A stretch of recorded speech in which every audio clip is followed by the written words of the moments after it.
안녕하세요. 사건사고와 보험 이야기를 다루는 채널 사건사고TV 김지훈입니다.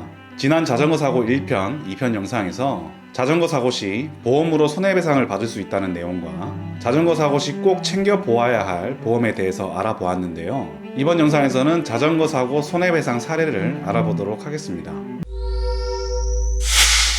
자전거 사고로 단순 타박상, 염좌 등 후유장애가 남지 않는 경우에는 치료비와 휴업기간, 휴업 일시 수익, 그리고 약간의 위자료 정도가 산정됩니다. 그래서 그런 경우에는 다룰 내용이 크게 없으므로 생략하고, 이번 영상에서는 자전거에 치여 십자인대 파열 부상을 입은 사고를 예로 들어 어떻게 손해배상을 받았는지 알아보도록 하겠습니다.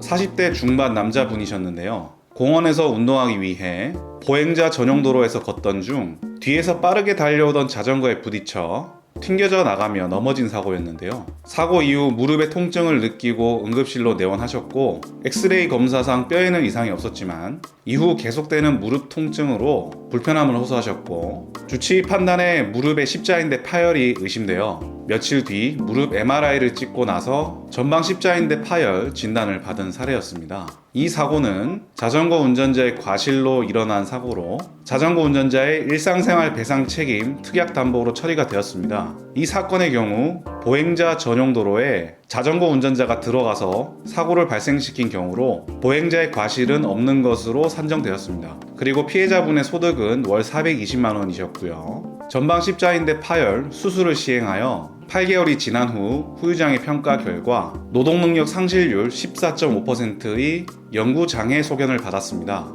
이를 토대로 위자료, 일실수익, 향후치료비 등등을 산정한 결과 1억 1,500만 원 정도 산정이 되었고, 피해자분께서는 해당 보험사에 보험금을 청구하여 1억 원이라는 금액을 받게 되셨습니다. 그럼 어떻게 1억 원을 받을 수 있었는지 각 항목별로 알아보도록 하겠습니다. 여기서 설명드릴 내용은 한 사건의 사례일 뿐이므로 모든 사례에 똑같이 적용되는 것은 아니니 참고만 하시기 바랍니다. 그리고 설명의 편의성을 위하여 숫자 계산을 간략화하는 등 다소 각색된 부분이 있습니다. 물론 실제 손해액 계산 시에는 조금 더 복잡하게 계산되는 점 참고하세요. 그럼 이번 자전거 사고 피해자의 손해배상금을 항목별로 알아보도록 하겠습니다.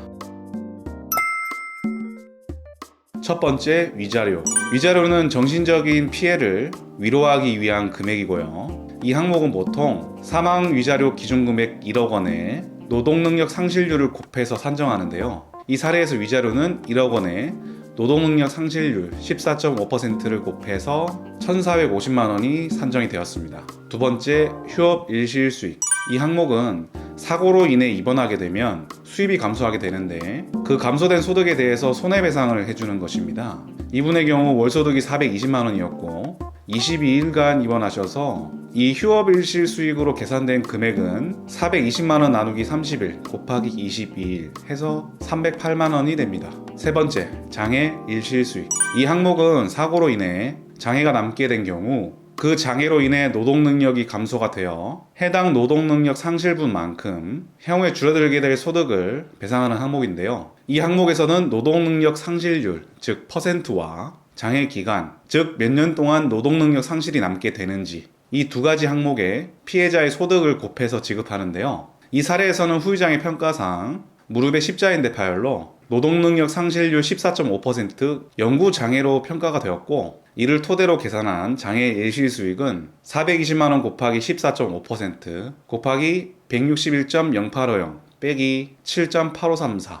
해서 9,330만 1,601원이 됩니다. 여기서 161.0850과 7.8534라는 숫자는 각각 230개월과 8개월에 대한 호프만 계수인데요. 이것은 중간이자를 공제하는 방식으로 달리 계산으로 중간이자를 공제하여 피해자에게 유리한 방식입니다. 그런데 여기서 중간이자를 공제하는 이유는 무엇일까요? 이 일실 수익 항목은 미래의 소득 상실 부분을 미래의 시점이 아닌 현 시점에서 앞당겨 일시의 손해배상금으로 받는 것이기에 원칙상 장래에 매월 순차적으로 받게 되는 경우와 비교해 보면 일시금으로 받는 경우 그 금액에 이자로 인한 이득이 발생하므로 과잉배상이 되기 때문에 이를 고려하여 중간이자 공제를 하는 것입니다. 제가 설명하는데도 말이 좀 어렵네요. 간단히 설명드리면 우리가 돈을 은행 같은 곳에 맡기면 이자를 받죠. 그와 반대로 미래의 돈을 현 시점으로 받는 경우 중간이자를 빼고 받는 것이죠.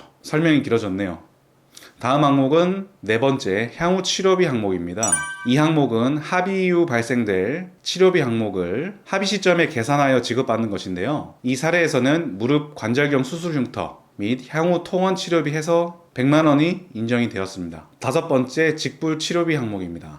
이분께서 입원, 수술, 통원 치료, 약제비 등 치료비로 지출한 금액이 대략 400만 원 정도 되었는데 이 금액도 손해액에 당연히 포함이 돼야 되는 겁니다. 그래서 위자료 휴업 일시 수익, 장애 일시 수익, 향후 치료비, 직불 치료비 항목을 모두 더하여 보니 1억 1,588만 1,601원이 손해액으로 산정이 되었습니다. 물론 이 5가지 항목뿐만이 아니라 사건에 따라 간병비나 퇴직금, 신체 감정 비용 등 다른 항목들도 산정될 수 있으니 참고하시고요. 아무튼 결과적으로 이렇게 총 1억 1,500만 원 정도가 산정되어 일상생활 배상 책임 특약 한도인 1억 원을 청구하여 받을 수 있었던 사례였습니다. 근데 손해액이 1억 원이 넘는데 나머지 초과되는 금액은 어떻게 되었을까요? 초과되는 1,500만 원 가량의 금액은 가해자 측에게 얼마를 받고 마무리 지었다고 합니다. 다행히 가해자가 경제적 여력이 있었다고 하네요.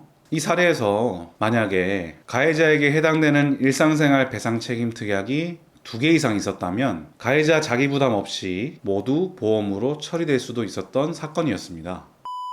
여기까지 자전거에 치여 무릎의 전방 십자인대 파열, 부상을 입은 피해자가 가해자 측의 일상생활 배상 책임 특약으로 1억 원의 손해배상을 받은 사례를 알아보았습니다. 영상 끝까지 시청해 주셔서 대단히 감사드리고요. 영상이 도움이 되셨다면 좋아요, 구독 버튼 눌러 주셔서 계속 무료로 사건 사고와 보험 이야기 영상을 시청해 보세요.